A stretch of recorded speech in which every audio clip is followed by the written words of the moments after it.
Welcome to Movie Bings your daily dose of fun. Movie के start में kung fu warriors को दिखाया जाता है जो कि हवा में उड़ रहे थे।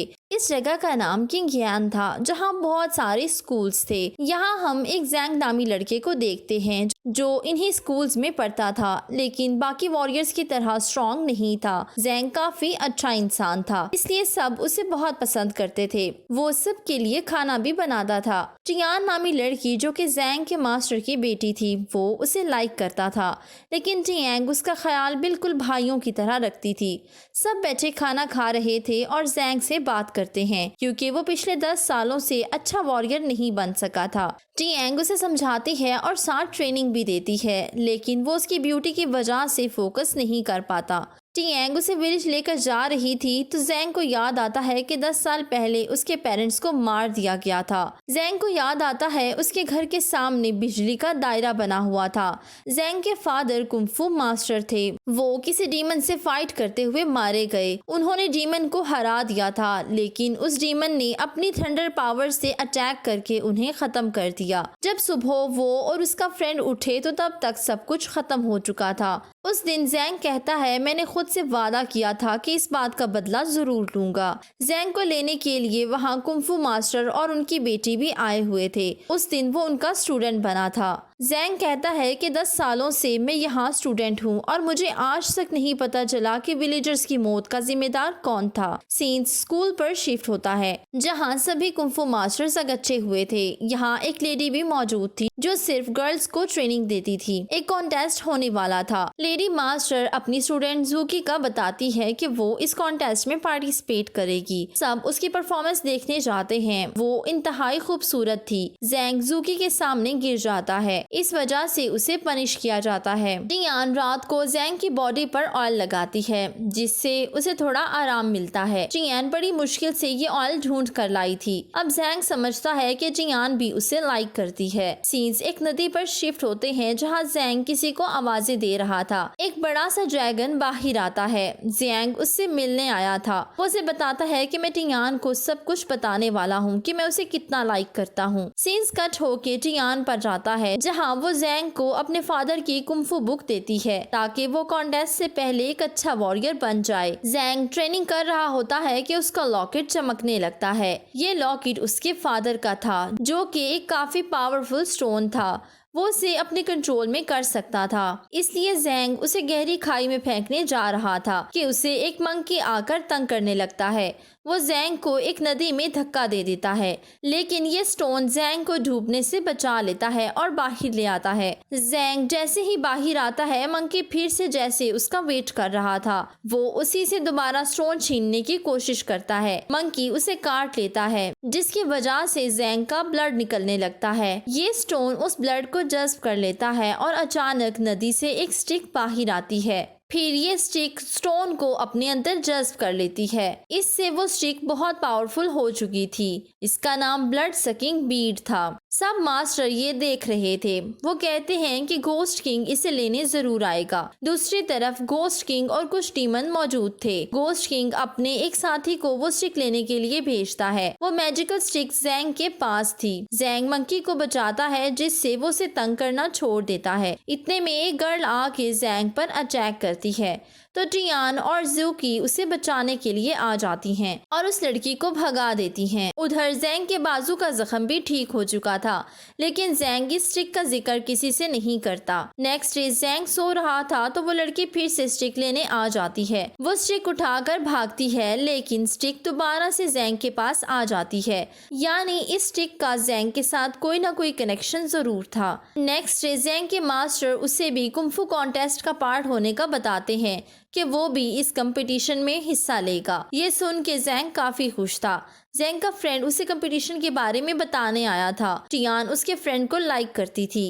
जैंग टियान और अपने फ्रेंड को एक साथ देखकर अपसेट हो जाता है कुछ लोग जैंग की तरफ आ रहे थे। वो लोग उस लड़की के साथी थे जो मैजिकल स्टिक चुराने आई थी। जैंग भागकर एक पहाड़ के पीछे छुप जाता है। वो लड़की दोबारा से स्टिक चुराने की कोशिश करती है कि वो स्टिक उसे बेहोश कर देती है। जैंग उसके लिए भी खाना बनाकर ले आता है। वो लड़की अब उसे मारने वाली थी, मगर फिर उसकी नेचर देखकर वो दोनों अच्छे फ्रेंड बन जाते हैं। वो लड़की अपना इरादा बदल लेती है। नेक्स्ट डे सभी स्टूडेंट कंपटीशन के लिए इकट्ठे होते हैं। मास्टर्स उन्हें बताते हैं कि 63 स्टूडेंट सिलेक्ट किए जाएंगे। जिसके पास नंबर 1 वाली बॉल होगी वो राउंड 2 में फौरन से चला जाएगा। सभी वॉरियर्स बॉल पकड़ने के लिए रेडी होते हैं। जैंग उड़ नहीं सकता था, इसलिए जमीन पर पड़ी हुई बॉल उठाने लगता है। जूकी उसे बदल देती है। जैंग को नंबर 1 बॉल मिल जाती है, यानी वो लड़े बगैर ही नेक्स्ट राउंड में जा चुका था। वो जूकी से पूछता है तुमने मुझे ये बॉल क्यों दी? तो वो बताती है कि मैं लड़ के आगे बढ़ना चाहती हूँ, ना कि लक के बेस पे। अब आधे स्टूडेंट्स बाहर हो चुके थे। जूकी कंपटीशन जीतने के लिए बहुत ज्यादा प्रैक्टिस करती है और काफी इंजर्ड भी हो जाती है। जूकी की मास्टर उसे पार्टिसिपेट करने से मना करती है, मगर वो इनकार कर देती है। अब वो उसे मेडिसिन देती हैं जिससे वो जल्दी ठीक हो सके। दूसरी तरफ जैंग की स्टिक की वजह से ओपोनेंट बेहोश हो जाता है और जैंग सेकेंड राउंड भी जीत जाता है। जैंग और जियान के अलावा उनके स्कूल से कोई भी आगे नहीं जा पाता। अब जैंग की फाइट उसके फ्रेंड और टियान की जूकी से होती है। जैंग अपनी स्टिक से फ्रेंड को हरा देता है। इस पर वो उसे कहता है कि तुम सिर्फ स्टिक की वजह से जीत रहे हो। जैंग गुस्से से स्टिक को दूर फेंक देता है। दूसरी तरफ टियान भी हार जाती है। जैंग को उसके पावर्स छुपाने की वजह से डांट पड़ती है। जैंग का मंकी उसे नदी के किनारे लेकर आता है जहां जूकी बेहोश थी और काफी इंजर्ड भी। जैंग उसे मेडिसिन देकर ठीक करता है। जूकी और जैंग दोनों की नेक्स्ट डे फाइट थी। जूकी को अब जैंग अच्छा लगने लगा था। नेक्स्ट डे फाइट के बावजूद वो उसकी हेल्प के लिए आता है। जैंग के मास्टर तब बहुत खुश थे कि वो इस कंपटीशन के फाइनल राउंड तक आ चुका है और ये एक बहुत बड़ी बात थी। अब वो जीते या हारे इससे फर्क नहीं पड़ता। वो जैंग को ज्यादा इंजर्ड देखना नहीं चाहते थे। दोनों की फाइट स्टार्ट हो जाती है। जैंग स्टिक के बगैर खुद को काफी कमजोर फील करता है और इंजर हो जाता है। जूकी फिर से अटैक करने लगती है कि तभी जैंग की स्टिक आ जाती है जिससे उसके जख्म हील होने लगते हैं। अब वो जूकी को हराने लगता है। मास्टर जैंग की स्टिक को पहचान लेते हैं कि ये वही ब्लड सकर स्टिक है। अब जैंग फाइट जीत चुका था, लेकिन जूकी को ज्यादा इंजर्ड नहीं करता। वो जानबूझ के हार जाता है। दूसरी तरफ हम उस लड़की को देखते हैं जो इस स्टिक को चोरी करने आई थी। वो जैंग को भुलाने में नाकाम थी। घोस्ट किंग सब डीमंस को स्टिक लेने के लिए भेज देता है। सबसे पहले पपेट वॉरियर को देखते हैं जिसने कुंफू को कंट्रोल किया हुआ था। दूसरी तरफ डीमन जमीन को डिस्ट्रॉय करता है और बहुत सारे डीमंस कुंफू स्कूल पर अटैक करते हैं। मास्टर को जब पता चलता है कि जैंग इवल पावर्स का यूज कर रहा है, इसलिए उसे मार देना चाहिए। इतने में जैंग का फ्रेंड खबर लाता है कि घोस्ट किंग के डीमंस ने अटैक कर दिया है। जैंग को कैद करके सब चले जाते हैं। तभी वो लड़की जैंग को आजाद करवा कर ले जाती है। उसे घोस्ट किंग के पास लाई थी जो उस लड़की के फादर थे। वो स्टिक छीनते हैं और स्टिक दोबारा से जैंग के पास चली जाती है क्योंकि इस स्टिक में उसका ब्लड शामिल था। वो जैंग को मारने लगते हैं तो लड़की अपने फादर से जैंग के लिए फाइट करती है।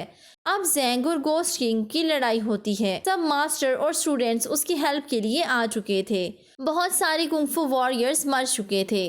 टियान और जूकी भी उस लड़की से फाइट करते हैं। जैंग लड़की को बचा लेता है मगर वो इंजर हो चुकी थी। सब मास्टर्स अपने थंडर पावर से घोस्ट किंग पर अटैक करते हैं। उसे वही सीन याद आ जाता है जो 10 साल पहले हुआ था। वो सब मास्टर के साथ मिलकर घोस्ट किंग को हरा देता है। वो जाते हुए कहता है जैंग के पास इवल वेपन है जो उसे अपने कंट्रोल में करेगा और तुम लोगों को मारेगा। अब जैंग को समझ आ गई थी उन मास्टर्स में से ही किसी ने उसके पेरेंट्स को मार दिया था। टियान जैंग को अपने फादर को मारने से रोक लेती है। वो उसे दोबारा होश में लाती है। लेडी मास्टर जूकी को कहती है जैंग को मार दो, लेकिन उसका सीनियर मास्टर उसे बचा लेता है। जूकी उसे यहाँ से जाने का कहती है। जैंग उस लड़की यानी घोस्ट की बेटी को लेकर चला जाता है। इसके साथ ही मूवी एंड हो जाती है।